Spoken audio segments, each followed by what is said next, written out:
மூச்சு விடுறதுக்கு அப்படின்னு மூச்சு விடுறது சிரமமா இருக்காங்க இல்லையா, இந்த 10 நிமிஷத்துல இந்த மூச்சு விடுறது சிரமமா இருக்கிறத குறையத கண் கூட பார்க்கலாம். இது விடும்போது என்ன ஆகும்னா 10 நிமிஷம் ரிசல்ட் வரும்னு சொன்னேன் இல்லையா. ஒரு கேள்வி கேட்கலாம், ஐயா நான் 5 வருஷமா 10 வருஷமா 15 வருஷமா இல்ல 1 வருஷம் 2 வருஷமா இன்லர் யூஸ் பண்றேன், ஆஸ்துமா விசிங் இருக்கு, மூச்சு விடுறதுல சிரமமா இருக்கு, நான் எவ்வளவு நாள் எடுக்கணும்? வணக்கம் நண்பர்களே, நான் உங்கள் அன்பு சொன்ன ஹரிதாஸ். ஏங்க, இந்த ஆஸ்துமா விசிங் சம்பந்தமான பிரச்சனை உள்ளவங்களுக்கு நுரையீரல் சார்ந்த பிரச்சனைகள் இருக்கும். மூச்சு விடுறது சிரமமா இருக்கும், நடக்க முடியாது, ஒல்லி ஆயிடுவாங்க, சாப்பிட முடியாது, உடம்புல இம்யூனிட்டி பவர் கம்மியா இருக்கும். இப்படி எண்ணற்ற பிரச்சனைகள் இருக்குது இல்லையா. இவங்களுக்கு சித்த ஆயுர்வேதா சித்த மருத்துவத்துல ஒரு அற்புதமான மருந்து என்னுடைய குருநாதர் சொன்னார்.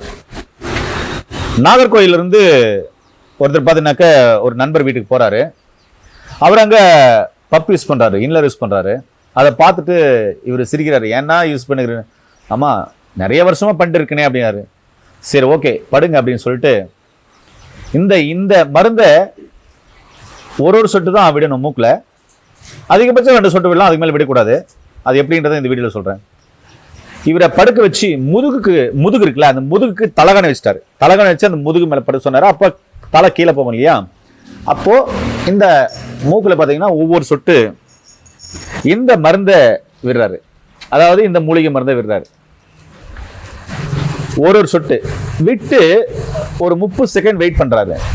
வெயிட் பண்ணும்போது தொண்டையில இறங்கும். ஒரு சில பார்த்தீங்கன்னா மூக்குல விட்டோம்னா தொண்டையில அப்படியே அந்த டேஸ்ட் போகும், உள்ள மருந்து டேஸ்ட் அப்படியே இறங்குதா அப்படின்னு பார்க்கணும் 30 செகண்ட்ல. இல்லை அப்படின்னா அடுத்து ஒரு சொட்டு கண்டிப்பா ஒரு மூக்குல விடலாம்.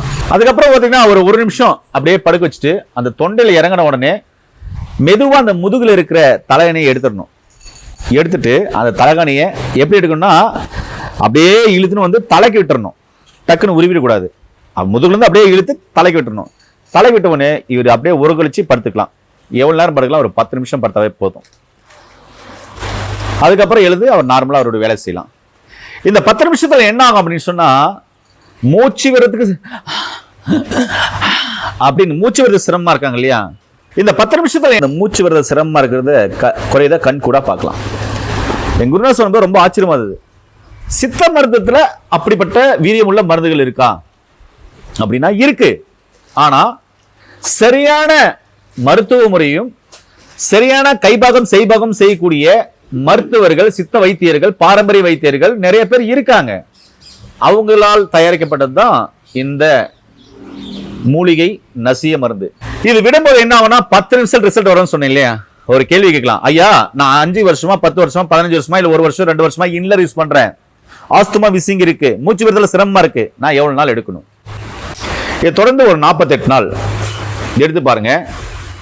நீங்களே பிரமிச்சு போவீங்க, ஓ இப்படிப்பட்ட ஒரு மருந்து இத்தனை வருஷமா எனக்கு கிடைக்கலையே அப்படின்னு சொல்லிட்டு. இதோடு சேர்த்து என்ன உணவுகள் எடுக்கணும் அப்படின்னா, உங்க நுரையீரலுக்கு ஒற்றுக்கொள்ளக்கூடிய உணவு வகைகளை எடுத்துக்கணும். அரிசியில் என்ன எடுக்கும்? அரிசியில கருப்பு கவுனி கஞ்சி நுரையீரலுக்கு ரொம்ப நல்லது. பூங்கார் அரிசி ரொம்ப நல்லது. கருங்குருவை அரிசி ரொம்ப நல்லது. இது மாதிரியான பாரம்பரிய அரிசியில கொஞ்சம் அவங்களுக்கு கஞ்சி வச்சு கொடுக்கறது ரொம்ப ரொம்ப நல்லது. மூலிகைகள் என்ன எடுக்கலாம்? இஞ்சி எடுக்கலாம், சுக்கு எடுக்கலாம், மிளகு எடுக்கலாம், திப்பிலி எடுக்கலாம், மஞ்சள் எடுக்கலாம், அதுக்கப்புறம் தூதுவளை எடுக்கலாம், புதினா எடுக்கலாம், கொத்தமல்லி எடுக்கலாம், அதோட நீங்க இஞ்சி பூண்டு எல்லாம் சேர்த்து எடுக்கலாம். இப்படி நிறைய மூலிகைகள் அடுக்கி கொண்டே போகலாம். துளசி முதற்கொண்டு வேப்பிலை முதற்கொண்டு நாங்க தாராளமா எடுக்கலாம். அப்ப என்ன சொல்றேன்னா, உணவியல் முறையை மாற்றணும், வாழ்வியல் முறையை மாற்றணும். மாற்றி இந்த மருந்தை படிச்ச பட்டதாரி மருத்துவ குறிப்பிட்ட நாள் வரை எடுத்தீங்கன்னு வைங்களேன், உங்களுக்கு இந்த ஆஸ்துமா வீசிங் சைனஸ் சம்பந்தமான பிரச்சனைகள் எதுவுமே வரவே வராது. ஒண்ணு. ரெண்டாவது, இந்த டான்சில் இருக்குல்ல அப்படின்னு நீட்டும் போது இங்க உள்ள உருண்டையா கட்டி இருக்கும். கேட்டாக்கா ஐஸ்கிரீம் நிறைய சாப்பிட்டியா, குளிங்கான பொருள் நிறைய சாப்பிட்டியா, இனிமேல் அதெல்லாம் சாப்பிடக்கூடாது, சரியா? ஐஸ்கிரீம் நிறைய சாப்பிடக்கூடாது, ஐஸா முழுங்கக்கூடாது, சாக்லேட் சாப்பிடக்கூடாது, கூலிங்கான பொருள் சாப்பிடக்கூடாது, கூல்ட்ரிங்க்ஸ் குடிக்கக்கூடாதுன்னு சொல்வீங்களே.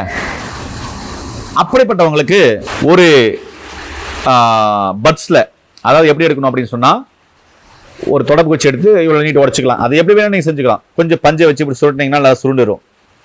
சுருட்டிட்டு அதை நல்லா டைட் பண்ணிட்டு இதை தொட்டு அந்த தொண்டை இருக்குல்ல, அந்த தொண்டையில் டான்சல் இருக்குல்ல, இந்த இடத்துல அதில் இப்படி தடவி விடணும். தடவி விட்டிங்கன்னா எவ்வளோ பெருசாக இருந்தாலும் படிப்படியாக நாளாவில் கடன் சுத்தமாக போயிடும். இது ஒரே மருந்து ரொம்ப அற்புதமாக வேலை செய்யும். இதோடு சேர்த்து நான் சொன்ன இந்த உணவியல் முறை, வாழ்வியல் முறை எல்லாம் மாற்றணும். ஏங்க நல்லா புரிஞ்சுக்கோங்க, பல வருஷமா மருந்து மாத்திரைகள் எடுக்கிறீங்க, அதுவும் எடுத்துட்டு படிச்ச பட்டதாரி மருத்துவர் மூலமா இந்த கொடுக்குற இந்த மருந்துகளையும் அவருடைய ஆலோசனையும் எடுத்துட்டு வந்தீங்க அப்படின்னு சொன்னா, ஏன் ஒரு 10 நாள் எடுத்து பாருங்க, அதுலயே நல்ல மாற்றம் வந்துருச்சு, அதுலயே மிகப்பெரிய மாற்றம் வந்துருச்சு, அதுலயே பிரச்சனைகள் எல்லாம் படிப்படியாக குறையுதுன்னா இந்த மருந்து வேலை செய்யுதுன்னு தானே அர்த்தம். அப்ப கண்டிப்பா இந்த மருந்து வேலை செய்யும். நம்பிக்கையோட எடுத்து பாருங்க, நோய் நொடி இல்லாம ஆரோக்கியமா வாழ்வீங்க. இது மாதிரி பிரச்சனை உள்ளவங்களுக்கு இந்த வீடியோ எல்லாருக்குமே ஷேர் பண்ணிவிடுங்க.